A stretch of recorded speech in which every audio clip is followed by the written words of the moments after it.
넘어가야죠. 오늘 기자수첩 와이뉴스를 뭐 가지고 오셨어요? 어제 박근혜 대통령이 취임 이후에 처음으로 공식 기자회견을 했죠.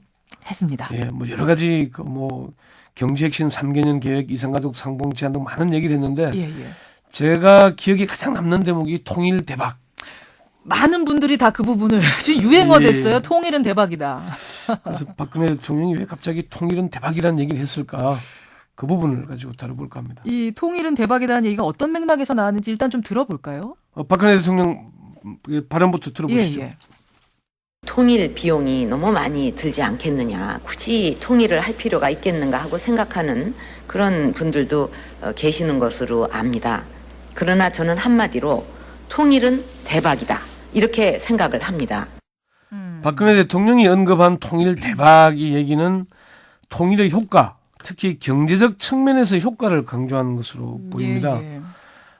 박 대통령이 그 이후에 세계적 투자 전문가의 얼마 전 보도를 봤다. 조선일보가 그 보도를 했었죠. 미국의 짐 로저스 홀딩스 회장을 했었죠. 그 사람의 언급을 아마 인용한 것 같고요. 그러니까 박근혜 대통령이 한반도 통일은 우리 경제가 재도약할 기회라고 생각한다.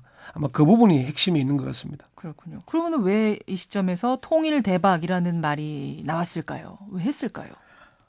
저도 왜 이 발언이 나왔는지, 대박이라는 용어가 어떻게 보면 그 소그 아니겠습니까? 그렇죠. 예, 이게 공무원들이 주로 사용하는 관용어나 그런 건 아니거든요.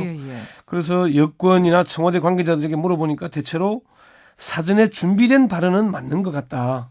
맞는 것 같다. 예, 그런 사전에 얘기를 준비된 했어요. 말. 그러니까 그 여권의 한 관계자가 대박이라는 용어 자체가 공무원들이 관용으로 사용하는 말이 아니다. 아마 최종 답변을 준비하는 과정에서 포함됐을 것으로 본다. 그래서 그런 얘기를 했어요. 그러니까 일단 왜 이런 발언을 사용했을까 하는 여러 가지 배경에 대한 이제 관측을 하는데 어제 기자회견이 열린 날 아침에 조선일보 보도에서 그런 내용이 있습니다. 통일 비용이 한 3,600조, 20년간 3,600조 가량 드는데 반면에 혜택은 6,800조 가량, 배 가까이 된다. 그런 보도가 있었어요. 경제적 효과를 보자면 한마디로 대박이 나는 거죠. 그러네요. 예. 그리고 아까 조금 전에 말씀드렸던 미국의 대표적인 투자 전문가인 짐 로저스 홀딩스 회장이 인터뷰에서도 그런 언급을 했고요. 그래서 그동안에는 과도한 통일 비용 때문에 통일은 좀 부정적인 그런 기류가 있었는데 박근혜 대통령이 그런 통념을 깨는 그런 발언을 한 게 아닌가, 그런 얘기가 있고요. 또 한 가지 해석은 통일은 대박이라는 책이 있습니다. 제목에. 책이 있어요. 중앙대 민족통일연구소 초대 소장을 지낸 신창민 명예교수가 쓴 책의 제목이 그런 내용이 있습니다. 또 한 가지는 2012년 대선 과정에서 대통령 박근혜의 줄임말이 대박입니다.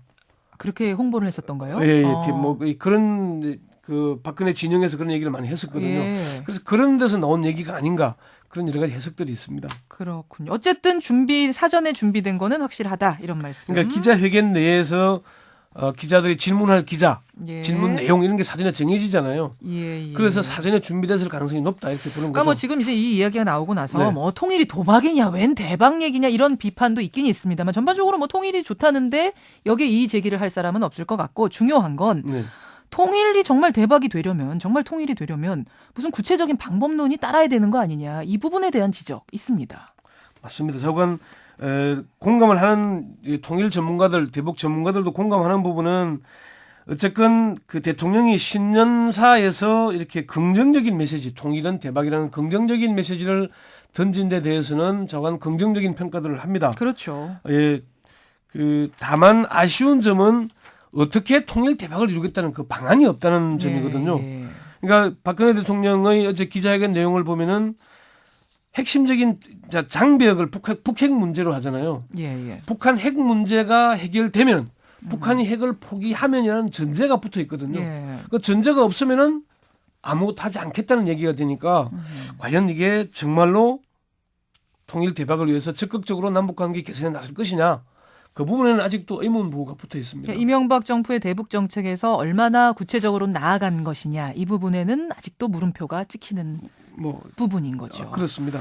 그래도 이산가족 상봉도 제안했고 인도적인 대북 지원도 계속하겠다, 이런 방안은 밝히지 않았습니까? 그런 점을 긍정적으로 보는 전문가들이 있긴 한데요. 어쨌건 간에 원론적인 언급에서 크게 벗어나지를 않고 있습니다. 정세현 전 통일부 장관이 그런 얘기를 하더라고요.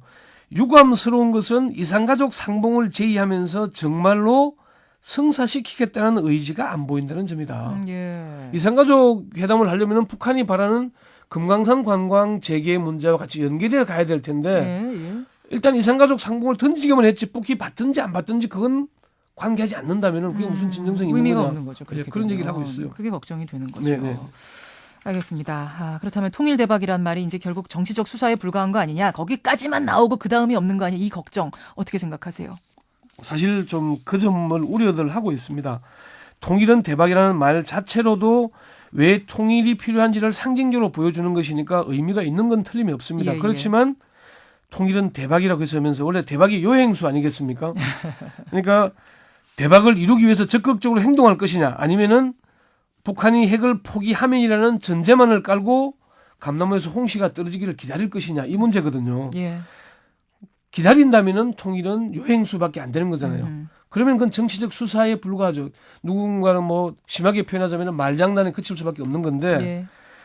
일단은 그 긍정적인 점은 박근혜 대통령이 북한의 신년사에 대해서 환영한다는 언급을 했거든요.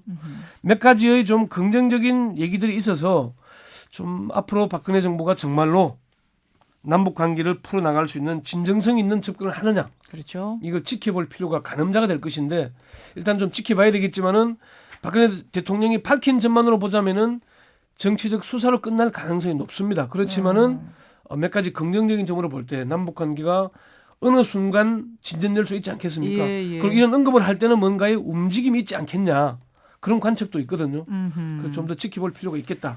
하여튼 누구 아이디어인지는 모르겠습니다만 통일은 대박이 말을 굉장히 잘 지어냈어요. 통일은 대박 쏙쏙 들어오는데 정말로 이대로 실천이 되는가 그 부분을 지켜보자는 말씀. 네, 그렇습니다. 권영철 기자 수고하셨습니다. 네.